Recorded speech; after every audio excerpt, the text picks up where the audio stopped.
Avant, on manquait d'eau potable. Un jour, une femme est venue pour son accouchement. Je l'ai aidée à accoucher, mais je n'avais pas d'eau et il n'y avait personne pour aller en chercher. J'ai été obligée d'aller chercher de l'eau dans un puits hors du centre de santé pour pouvoir m'occuper correctement d'elle avant l'arrivée de ses proches. Dans le but d'améliorer les services d'eau, d'hygiène et d'assainissement dans les établissements de santé, le processus WashFit fut lancé par l'Organisation mondiale de la santé. Au Mali, le Centre international de l'eau et de l'assainissement, encore appelé IRC-WASH, met en œuvre l'approche WashFit dans 6 maternités rurales et 3 centres de santé communautaires des communes de Nonsambougou, Ouolodo et Tioribougou. L'approche WashFit vous permet de mettre en place dans les établissements de santé des équipes WashFit composées des membres de la communauté et ça permet également aussi d'évaluer les besoins en infrastructure. Une fois les besoins en infrastructure WASH dans les centres de santé identifiés par les équipes WashFit, ceux-ci sont classés par ordre de priorité. Puis, un plan de mise en œuvre est élaboré, exécuté et suivi.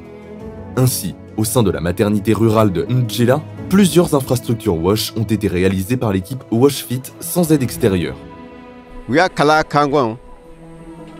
Ils nous ont formés sur la manière dont nous pouvons nous débrouiller sans aide extérieure.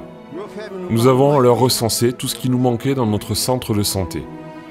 La première des choses que nous avons pu faire est d'acheter des poubelles et les placer dans la maternité. Aussi, il n'y avait pas de toilette appropriée. Nous en avons donc construit une. Nous avons aussi creusé une fosse pour la matrone afin d'y mettre les déchets et les brûler. Nous avons aussi réussi à obtenir du matériel de nettoyage et grâce à cela, notre environnement est très propre maintenant. Également, étant donné que la maternité n'est pas clôturée, nous avons fait appel aux jeunes afin de confectionner des briques et construire le mur de clôture. Il est impossible de parler de WashFit dans les centres de santé sans développer des infrastructures WASH. IRC n'étant pas une ONG de création de ces infrastructures, un partenariat fut créé avec World Vision Mali depuis 2017 afin de combler ce vide. Les équipes WashFit ont donc été formées afin de plaider leur cause au niveau de la mairie de leur localité et acquérir les infrastructures qui manquent et qu'ils ne peuvent pas mettre en place eux-mêmes. Nous avons 9 nouveaux châteaux qui ont vu le jour lors de notre collaboration avec IRC. Même si IRC n'est pas forcément à l'origine de la construction de ces châteaux, ils nous ont aidés à produire des documents de requête pour faire le plaidoyer. Nous avons donc fait le plaidoyer avec ces documents auprès d'autres partenaires qui ont accepté de financer ces constructions. Certains ont construit des châteaux d'eau, tandis que d'autres ont fait des pompes.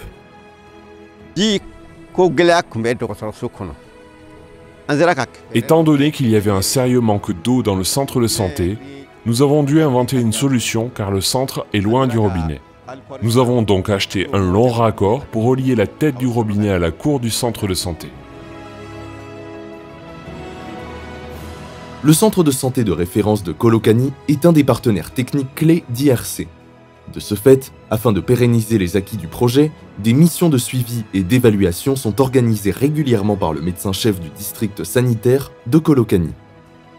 Donc un centre de santé, quand même, le maillon essentiel même, c'est l'eau, hygiène et assainissement. Donc c'est non seulement un suivi pour voir ce qui a été fait, et aussi leur coacher comment ils peuvent pérenniser même après le départ du projet. Au bout de 3 années de mise en œuvre de l'approche WashFit par IRC-WASH au Mali, des leçons et recommandations importantes ont été dégagées afin d'assurer un soin de qualité au plus grand nombre de personnes. La mise en œuvre de ce projet nous a permis de constater que l'approche WashFit peut être mise en œuvre à une échelle plus basse, les maternités rurales. Et nous lançons un appel aux autorités de prendre en compte les maternités rurales dans la pyramide sanitaire du Mali. Nous apprécions beaucoup cette collaboration avec IRC et qui a vraiment permis d'atteindre plus d'objectifs pour nous en tant qu'organisation qui vise le bien-être des enfants. Nous sommes en train de signer des accords pour continuer ce partenariat et même pouvoir ouvrir cela à d'autres partenaires. Et c'est peut-être le point de lancer un appel aux autres partenaires qui interviennent dans le secteur. Parce qu'aujourd'hui, si nous voulons atteindre l'objectif de développement durable 6, nous ne pouvons que vraiment nous mettre ensemble pour travailler dans la synergie et en complémentarité. Pour la directrice pays d'IRC WASH au Mali, tous ces résultats positifs ont été atteints grâce aux efforts inlassables de plusieurs partenaires, à commencer par le bailleur de fonds. Les mots de remerciement, c'est à l'endroit de tous les partenaires qui nous ont accompagnés dans la mise en œuvre de ce projet, notamment le financement de la Fondation de la Loterie suédoise. Et nos remerciements également aussi aux autorités locales, les 3 mairies, le CCRF de Kolokani, les directions régionales de l'assainissement, de l'hydraulique et également aussi notre partenaire stratégique World Vision et toutes les communautés bénéficiaires de ce projet. Nous leur disons merci. Du côté des communautés partenaires du projet, même si de nombreux résultats ont été obtenus, plusieurs défis persistent et nécessitent une continuité des activités d'IRC WASH Mali, aussi bien dans leur localité qu'au sein d'autres communautés vulnérables. Nous souhaitons encore qu'ils nous aident à atteindre d'autres objectifs. Nous souhaitons par exemple la mise en place de robinets dans les 3 salles du bâtiment afin que nous puissions avoir de l'eau au sein de notre centre de santé. Nous aimerions vraiment que ce projet ne s'arrête pas seulement à notre village, mais que ça puisse s'étendre à tous les villages de notre commune et même à toutes les localités du Mali